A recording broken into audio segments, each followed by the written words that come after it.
ulan. Sobrang ulan. Tingnan niyo po. Oh. Sobrang ulan. Ito na tumba. Tumba. Dahil ang bigat. Yan. Mamaya ayusin natin yan.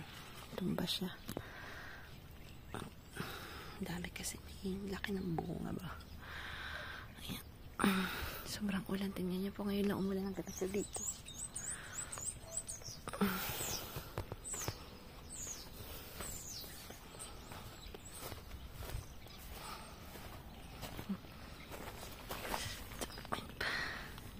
Madilaw pa rin.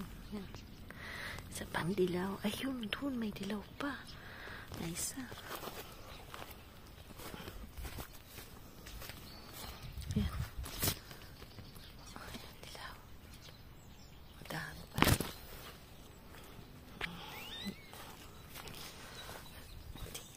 Dito. Yan. Dami kasing bell pepper. Puro din si Manay.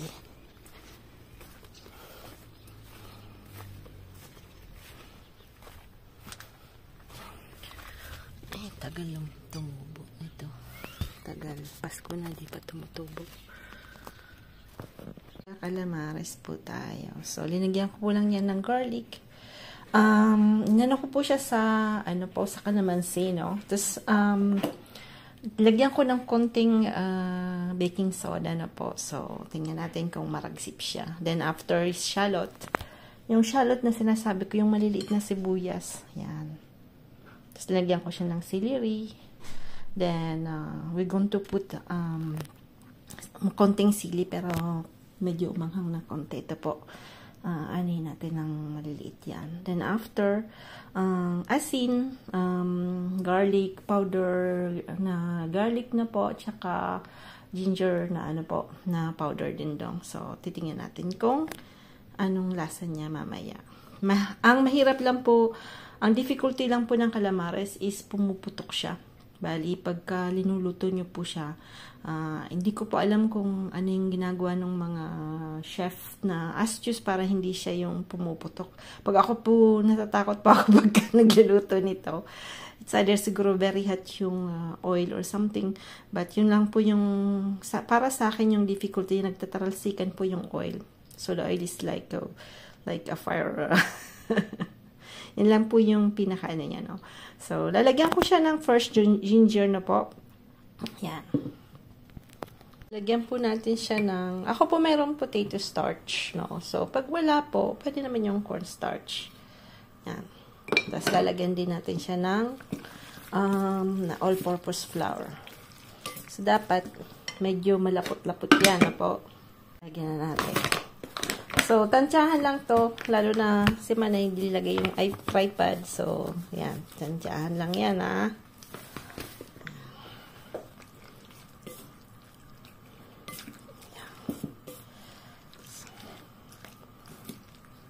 Tingnan natin kung, hindi ko po siya linagyan ng egg. So, yan lang yung lagay natin yan. Tapos, lalagyan pala natin ng turmeric. Yung nakalimutan ko lagyan ng turmeric. Sarap din po kasi. Ayan, po ako. Kahapon po may natira kaming, roast chicken po kami kahapon. Yung tira. Nakita ko si Manay nagsutanghon eh. Tanghon ba ginawa ni Manay? O di po. Ito po, susutanghon ko. Yung tirang chicken yan, lalagyan ko lang yung carrots tsaka sabi pechay na po.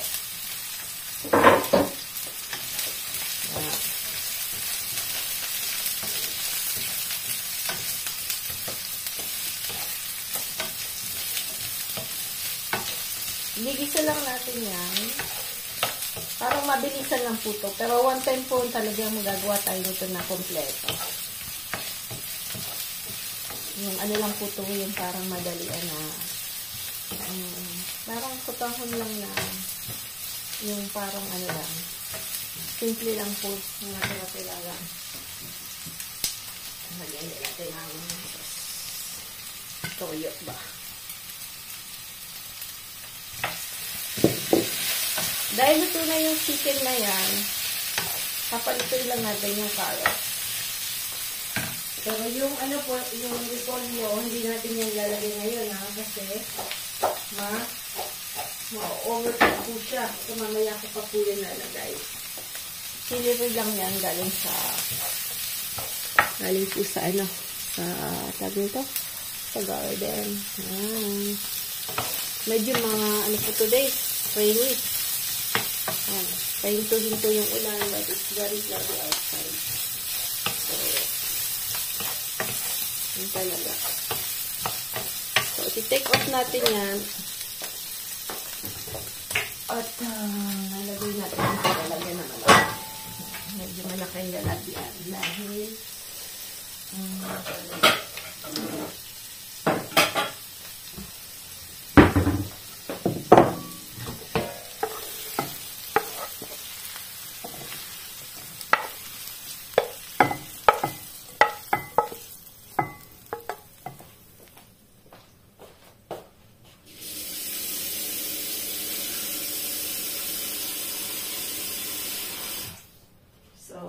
this is rice noodle po ilalagay natin. So, rice noodle, have water. Then we put some chicken cubes. Chicken cubes. You can put already the soy sauce, no? Pag then,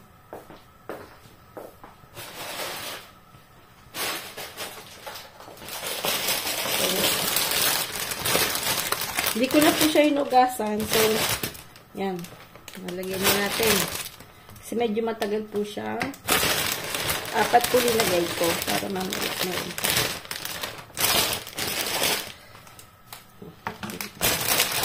Himahin na natin. Dahil baka magkulang. Itong pa naman si Frank. So, pagka hindi nyo po hinugasan, yan, ganyan na lang yung medyo, paanohin nyo yung water na po. Yung iba po, binababad muna yan. Dahil nagmamadali tayo, hindi na natin yung binabad. So, lagay din natin ng thick soy sauce para magkulay-kulay. At, syempre, nyuk-nyam, fish sauce, nyuk-nyam in French.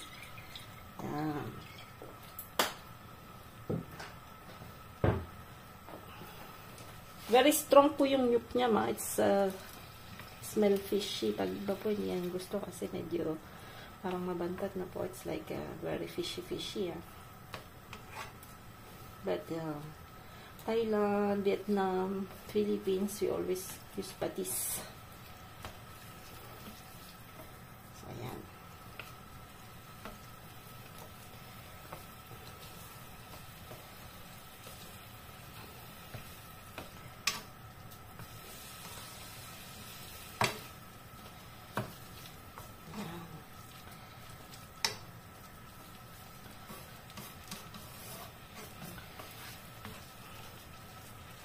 So, if you want a little spicy, pwede din natin lagyan ng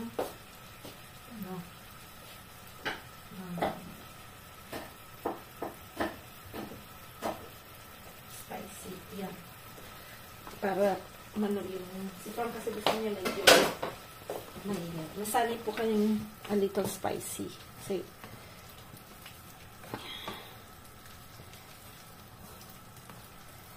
parang kulang yung ano natin. Parang konti lang ha. Kanya parang konti. So,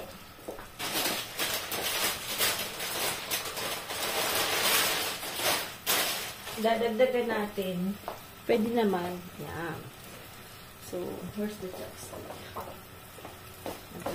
Mambilad na nanay. Yan. So, gawin natin yung giniganit ito kasi syempre yung iba luto na. Yan.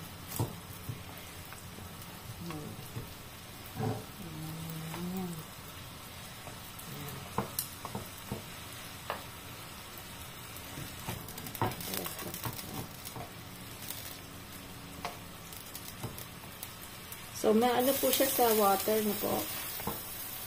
So, when you say medyo mali yung kalkulado, medyo tingnan natin ang konti kasi hindi pa rin karaba.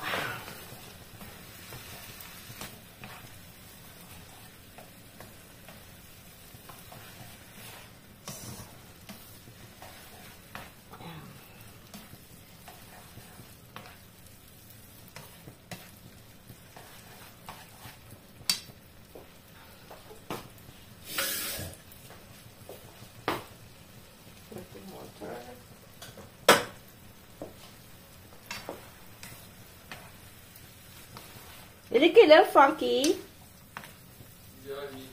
Ah, only 10. 30. And Frank is hungry because ano po kami 1 hour, ano po kami behind because it's winter, so in France.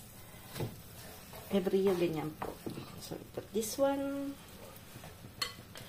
So, next time we will do it very, with the different, ano po, no, with shrimp and everything, but, so, ito lang po yung pagka yung may tira ka, and then you're craving for something, just put what you have na po, so, meron naman sanang shrimp, but, I made so, ano pa po siya, naka-frozen, so, tsaka kakain lang namin ng shrimp, so, parang gusto ko lang na chicken lang siya, so, yan.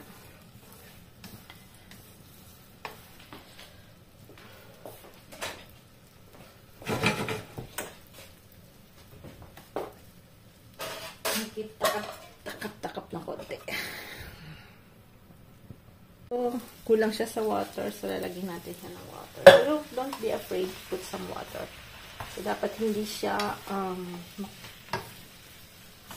when you like this, it's like smooth. Kasi, pag hindi, parang, so you have to put water.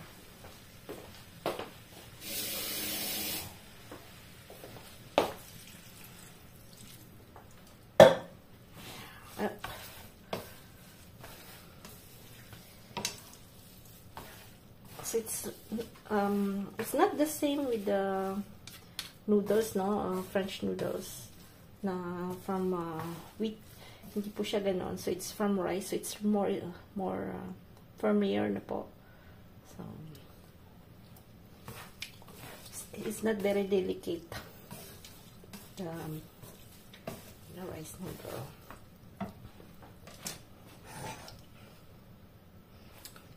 Soy sauce. Kulang. Tabang ba?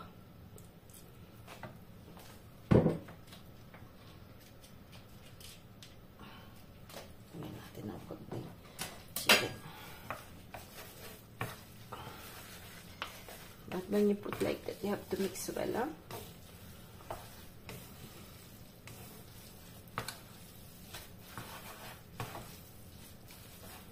Especially cubes.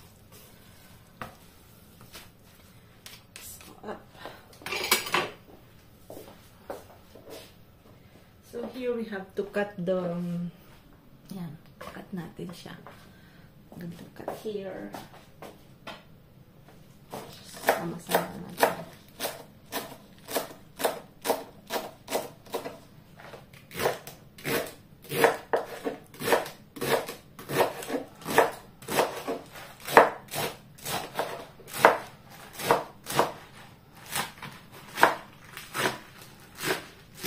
Parang lagari po siya.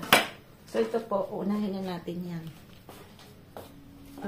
Yung ano po, the Chinese repolyo, we put that last minute. Because, the po, I want that a little crispy. Mas masarap po siya pag medyo crispy siya.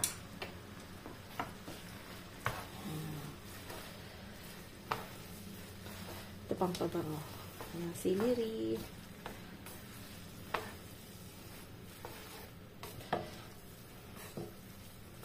Ayan. So, konting natin sauce. So, it's very quick. So, you can put some lemon if you want na po. So, in Philippines, we put calamansi. At kakain na naman. So, ayan. Mamaya lalagyan natin yung repolyo, yung Chinese repolyo. Allez, Papouche, taste because Non, Frank parce que is... comme on est fatigué. On pourra tout pour manger. Balalalaps, bagit. Ang sexy na yan si Frank kasi nag-ano po siya ngayon.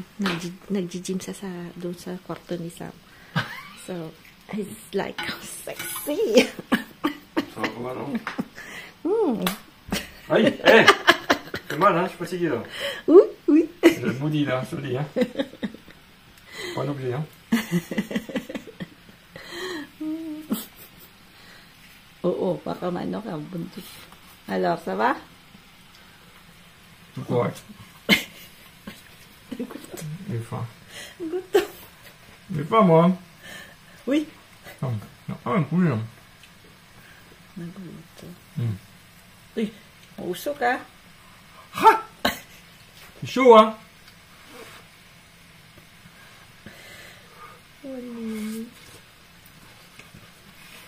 Oh, hein? Po, yan na. Tingnan natin kung grabe yung putok. So,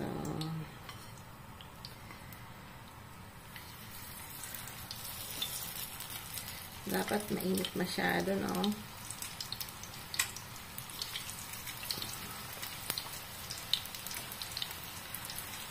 Yung ulo po, mamaya na natin dahil pumuputok yung ulo. Isa nabubulbat yung mata. Parang... Uy, yan na. Yan na. So, hindi natin yung linagyan ng egg, ha?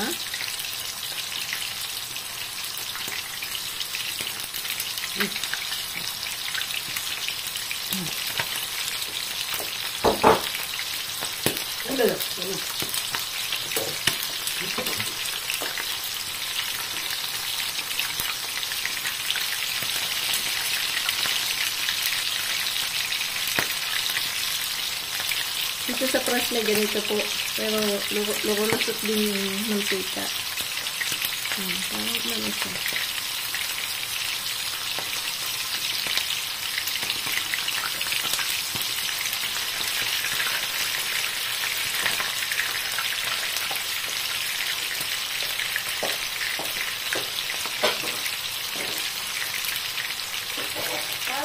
Mahina yung putok niya po, no? Pag may sodium bicarbonate. Ewan ko lang kung yung ano, yung pumuputok ka rin. Ayan, ano. Putok-putok talaga.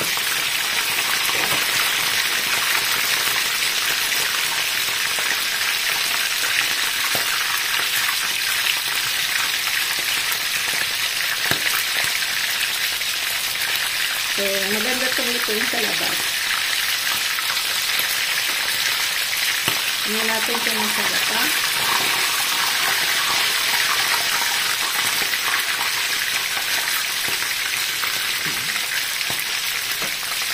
Parang okay na siya. Bango lang.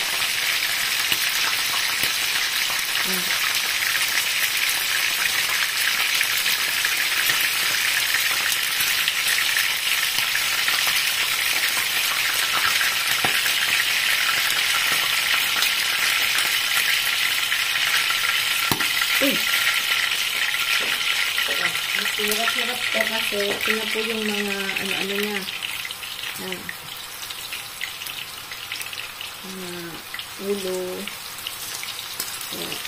So, putok yan.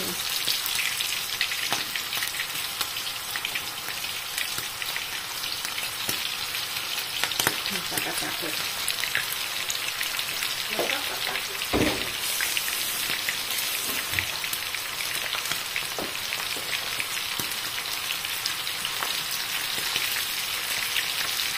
Dapat mait na tubig. Mait po yung mantika na po. Mait natin. Pumipera natin. Ayan kasi.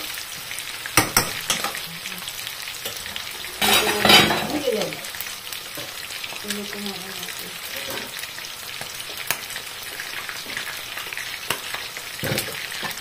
Ayan. Pumipera. Layo niyo po yung kamay niyo kasi Masakit po yan, ha?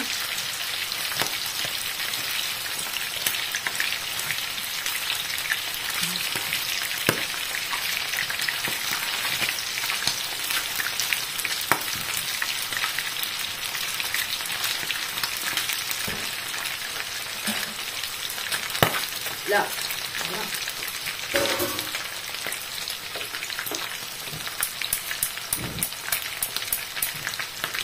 Lagyan na natin yung lalagyan na natin yung doon yung gulay natin,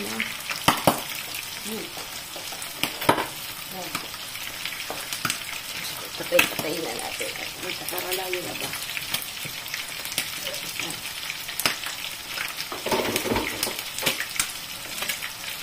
gula na continue pa rin sa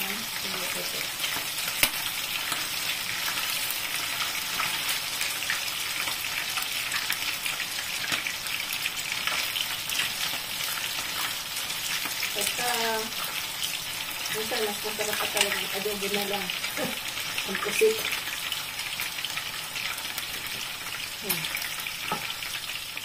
yung ano natin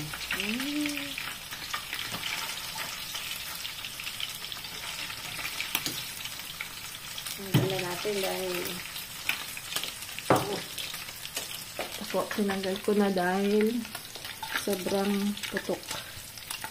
Yan. Ito.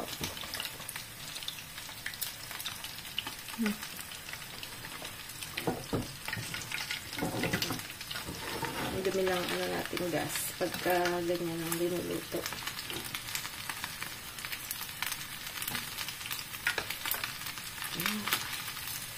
Laki ng kawali natin, ha.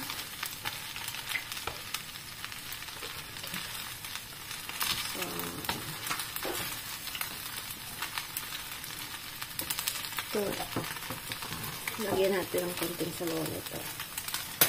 Kasi, nasa ano yan.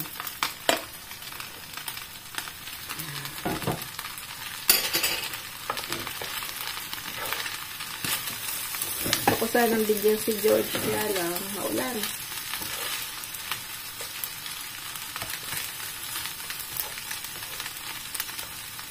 Ewan ko, may siya sa pansit. Bigyan ko na siya dati. Minsan kasi si George hindi masyadong maganang kumain. Dahil siya sa patatas. Ayan. Calamares style Hanay Pini. Ayan. Ayan.